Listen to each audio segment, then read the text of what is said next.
마우이는 진짜일까요? 혹시 마우이는 모아나가 만들어낸 상상은 아닐까요? 오늘은 디즈니 애니메이션 모아나에 대해서 이야기해보도록 하겠습니다.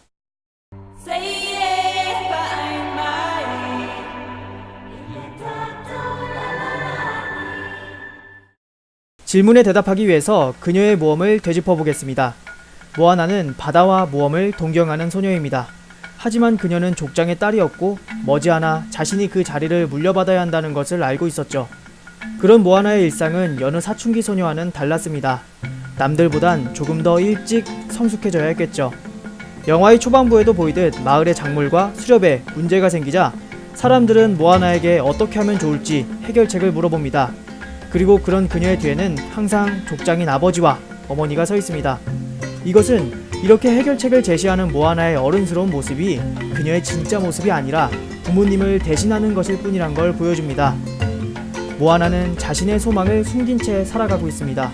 모아나의 삽입곡 하우프와 알고에서도 이런 모습이 드러나는데요. 정말 착한 딸이 되고 싶어. 하지만 난 이렇게 바닷가에 또 서 있어. 가사에선 착한 딸이자 자신의 역할에 대한 책임감, 그리고 저 먼 바다로 나가고 싶다는 그녀의 소망이 충돌하고 있죠. 이런 그녀에게 있어서 마우이의 의미는 뭘까요? 마우이는 제멋대로입니다. 다른 사람에게 인정받고자 하는 욕구가 강하고 순전히 인정받기 위해서만 행동해왔죠.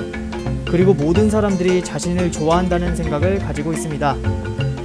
마치 사춘기를 보내는 소년 같죠. 그런 그가 모아나의 다른 내면은 아닐까요? 작품 속에서 마우이는 모아나 외의 다른 사람에겐 처음부터 끝까지 본 모습을 보인 적이 없습니다. 끝부분에 잠시 새의 모습으로 변신해 배 위를 지나가는 정도가 끝이죠. 족장 후계자로서 감춰왔던 그녀의 내면을 먼 바다라는 그녀의 무의식 속에서 찾아낸 것이죠. 그럴듯하지 않나요? 이렇게 보면 모아나의 모험은 전부 그녀의 내면 속의 이야기라고 해석할 수도 있습니다. 바다가 움직이는 것도 모아나와 마우이만 그 모습을 보았습니다. 앞서 말했듯이 마우이가 그녀의 다른 내면을 상징한다면 그녀 혼자만이 그 모습을 본 것이죠. 그녀의 할머니가 후에 나도 그 자리에 있었단다 라고 말하지만 그 말은 즉 모아나의 내면을 들여다보았다는 것이죠. 극중에 나오는 악당들 또한 그와 같습니다. 카카모라 해적, 테피티의 심장을 빼앗기 위해 등장했던 이 해적들은 험악해 보이는 가면을 쓰고 등장합니다. 이들과의 싸움에서 마우이는 도망치려 하지만 모아나는 용감하게 맞서 싸우죠. 모아나에게 가장 먼저 필요한 것은 그녀의 가면을 벗어던지는 겁니다. 족장 후계자, 착한 딸이라는 타인에 의해 규정된 그녀의 모습들을 그녀 스스로 벗어던질 필요가 있었던 것이죠. 따라서 가면 쓴 해적단과의 싸움에서 승리한 것은 그녀가 용기를 통해 이러한 과정을 훌륭하게 마쳤다는 것을 보여줍니다. 그녀의 콤플렉스를 상징하는 마우이가 모아나를 돕는 것도 모아나 그녀가 성장했다는 것을 보여준다고 할 수 있겠죠. 그리고 거대한 소락의 괴물 타마토와 그의 노래엔 외모 콤플렉스가 여실히 드러납니다. 타마토와 완전 화려해졌어. 한때는 칙칙했지만 마치 해적 손의 보물들처럼. 그래서 자기 등껍질에 보물들을 덕지덕지 붙여둔 것이죠. 외모에 지나치게 집착하는 타마토아를 이겨낸 것은 지나치게 남의 시선을 신경 쓰는 모습을 이겨낸 것이라고 해석됩니다.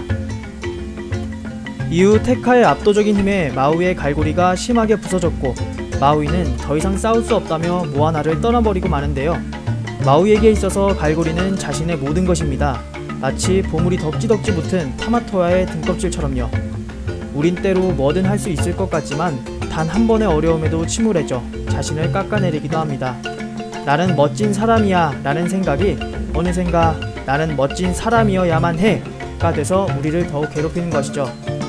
마우이는 갈고리를 가진 자신만이 진정한 자신이라고 생각했기 때문에 갈고리가 없어질 위기에 처한 자신을 받아들일 수 없었던 것입니다. 마우이가 떠나버리자 모아나도 테피티의 심장을 되돌려 놓기 위한 여정을 그만두려 합니다. 테피티의 심장을 바다로 던져버리죠. 나 자신을 찾기 위한 여정을 다시 무의식 깊은 곳에 묻어두려 합니다.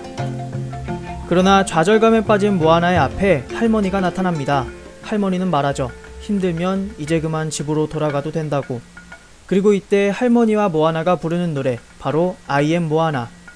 모아나 너는 누구일까? 라는 할머니의 질문에 모아나는 대답합니다.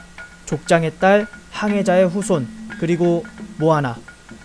영화의 초반에 나왔던 하우퍼와 알고에서도 착한 딸, 부족의 일원에 대한 얘기가 나오지만 I am 모아나에선 그 의미가 다릅니다. 뭐이어야만 한다가 아니라 그런 모든 것들이 모두 자신의 일부분이라는 것을 받아들이는 것이죠. 할머니로 표현된 내면의 성숙한 인격을 만나면서 현실에 존재하는 자신의 조건들을 포용하게 되는 것입니다. 모아나는 이제 혼자서 심장을 돌려놓으러 갑니다. 테카와 맞서는 이 장면에서 그녀가 여기까지 오는 여정에서 얻게 된 용기, 지혜를 엿볼 수 있습니다. 그리고 위기의 순간 마우이가 모아나를 위해 다시 돌아옵니다. 남에게 인정받고 싶어하는 마음, 나는 모두에게 사랑받는다는 조금은 허황된 생각은 반대로 생각하면 남을 사랑할 준비, 그리고 자기 자신을 사랑할 준비가 되어 있다는 뜻입니다. 그리고 모아나는 할머니와의 만남을 통해 이런 준비를 마쳤던 것이죠. 때문에 마우이가 돌아온 것입니다. 마우이가 그렇게 소중히 아끼던 갈고리를 주저없이 희생하며 테카에게 큰 한 방을 날리는 모습은 모아나가 자신의 어떤 모습이든 포용할 준비가 됐음을 보여줍니다. 그리고 마침내 테카가 테피티라는 것을 알게 된 후에는 포용으로서 테카의 분노를 잠재우고 마침내 테카는 자애로운 여신의 모습 테피티로 돌아갑니다. 이것은 모진 성장통을 겪은 모아나가 마침내 성숙하고 안정된 인격을 형성했다는 것을 보여준다고 할 수 있겠네요. 자, 이렇게 다른 시선에서 본다면 모아나의 모험이 한 소녀의 성장을 위한 상징들로 보여집니다. 남들은 알 수 없는 모아나 그녀만의 이야기지요. 어떠신가요? 댓글로 의견 많이 남겨주시면 감사하겠습니다. 여름에 보면 시원해서 좋고 겨울에 보면 가슴이 따뜻해져서 좋은 영화 모아나 리뷰 영상 여기서 마치도록 하겠습니다.